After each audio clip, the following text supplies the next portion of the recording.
ओम नमः शिवाय। जय गणपति बाप्पा। जय श्री कृष्ण कन्हैया। मित्रों, स्वागत है तमारू मारी यूट्यूब चेनल सनातन भक्ति में।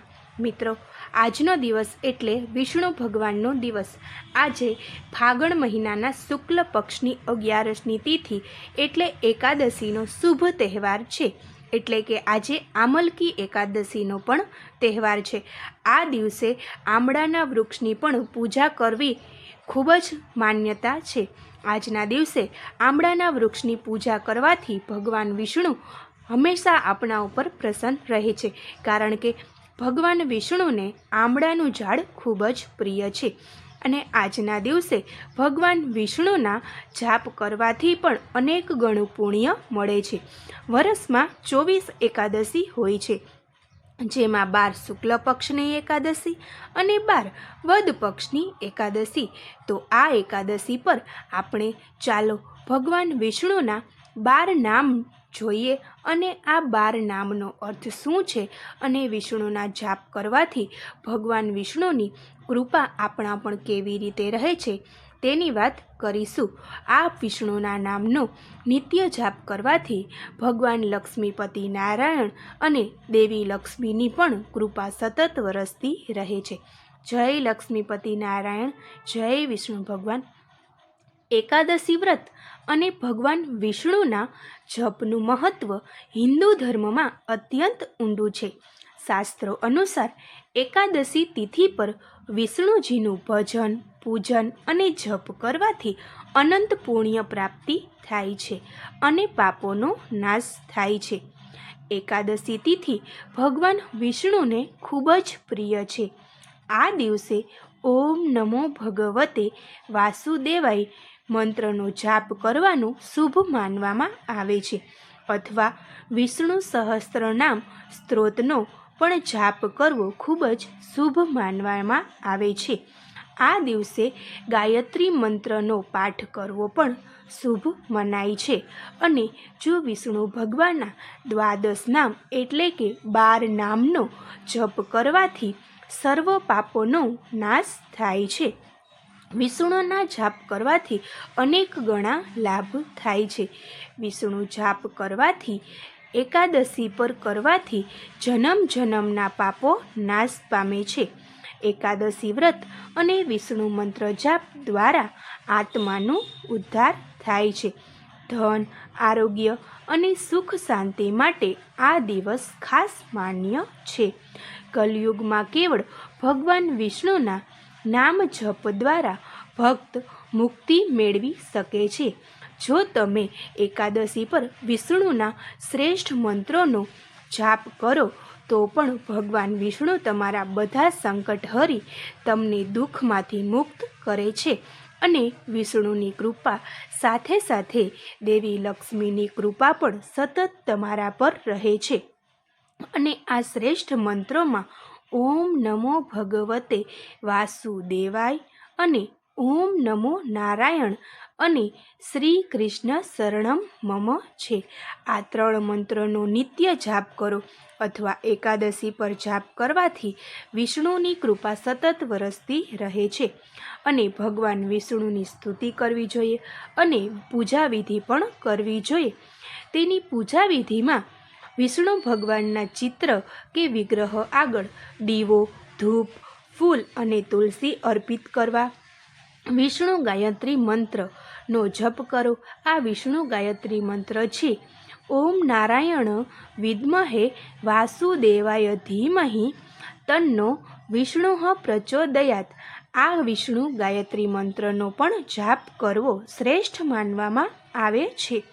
ગીતાનો પાઠ કરવો અથવા વિષ્ણુ પુરાણના શ્લોકો વાંચીને પણ ભગવાન લક્ષ્મીપતિ નારાયણની કૃપા મેળવી શકાય છે। હિન્દુ ધર્મમાં ભગવાન વિષ્ણુના 12 પવિત્ર નામોનો જપ કરવાનું વિશેષ મહાત્મ્ય છે। જો ભક્ત દરરોજ પણ આ 12 નામોનું સ્મરણ કરે છે તો તેને શાંતિ, સમૃદ્ધિ અને મોક્ષ પ્રાપ્ત થાય છે। ભગવાન વિષ્ણુના 12 નામોમાં કેશવ, નારાયણ, માધવ, ગોવિંદ, વિષ્ણુ, મધુસૂદન, ત્રિવિક્રમ, વામન, શ્રીધર, ઋષિકેશ, પદ્મનાભ, દામોદર આ વિષ્ણુના 12 નામો છે અને આ 12 નામોનો નિત્ય જપ કરો તો તે ફળદાયી મનાય છે.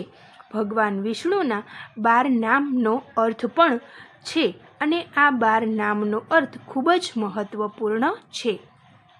તો હવે ભગવાન વિષ્ણુના 12 નામ અને તેમના અર્થ પણ જોઈએ.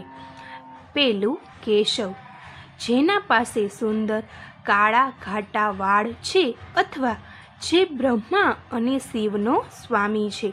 બીજું નારાયણ, જે સમગ્ર જગતનો આધાર છે અને સર્વ જીવોના હૃદયમાં વસે છે. ત્રીજું માધવ, લક્ષ્મીપતિ એટલે મહાલક્ષ્મીના સ્વામી અને ધર્મનું પાલન કરનાર. ગોવિંદ, ગૌઓ એટલે ગાયો અને ઇન્દ્રિયો એટલે સંસારનું રક્ષણ કરનાર. વિષ્ણુ એટલે જે સર્વત્ર વ્યાપી છે અને સમગ્ર બ્રહ્માંડમાં રહે છે. મધુસૂદન એટલે રાક્ષસ મધુનો નાશ કરનાર એટલે અવિદ્યાનો દુરસ્ત કરનાર. ત્રિવિક્રમ એટલે 3 લોકોમાં વિશાળ પગ મૂકનાર વામન અવતારમાં. વામન એટલે બ્રાહ્મણ રૂપ ધારણ કરનાર અને દાનવીર બલિરાજાને શિખામણ આપનાર. શ્રીધર એટલે શ્રી એટલે કે લક્ષ્મી જેના હૃદયમાં વાસ કરે છે તે. ઋષિકેશ એટલે ઇન્દ્રિયો એટલે કે ઋષિના સ્વામી અને તેમને સંયમમાં રાખનાર. પદ્મનાભ એટલે જેમના નાભીમાંથી બ્રહ્મા પ્રગટ થયા છે તે. દામોદર એટલે જેમના કમરના ભાગે માતા યશોદાએ દોરી એટલે કે દામ બાંધી હતી તે. ભગવાન વિષ્ણુના આ 12 નામનું મહત્વ પણ છે, જેમાં આયુષ્ય, આરોગ્ય અને સમૃદ્ધિ પ્રદાન કરે છે. એકાદશી તિથિ પર વિષ્ણુના 12 નામોના જપથી વિશેષ પુણ્ય મળે છે. સવારે ઉઠીને અને રાત્રે સૂતા પહેલાં જપ કરવાથી શરીર અને મન શાંત રહે છે. વિષ્ણુના આ 12 નામોનો જપ કરવાથી પાપોનો નાશ થાય છે. આ નામો એકાદશી અને નિત્ય પૂજામાં જપ કરવાથી દુઃખ દર્દ દૂર થાય છે. જીવનમાં શાંતિ, સમૃદ્ધિ અને ભક્તિની વૃદ્ધિ થાય છે. આ 12 નામોનો દરરોજ જપ કરીને ભગવાન વિષ્ણુની કૃપા પ્રાપ્ત કરવી જોઈએ. 12 નામ સવારે ઉઠીને, પૂજા સમયે અથવા સૂતા પહેલાં બોલવાથી વિશેષ ફળ પ્રાપ્ત થાય છે.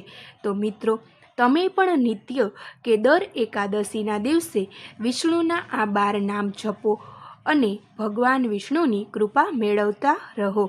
જય લક્ષ્મીપતિ નારાયણ, જય વિષ્ણુ ભગવાન.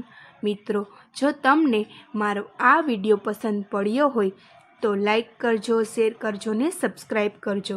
ઓમ નમઃ શિવાય. જય ગણપતિ બાપ્પા. જય શ્રી કૃષ્ણ કનૈયા.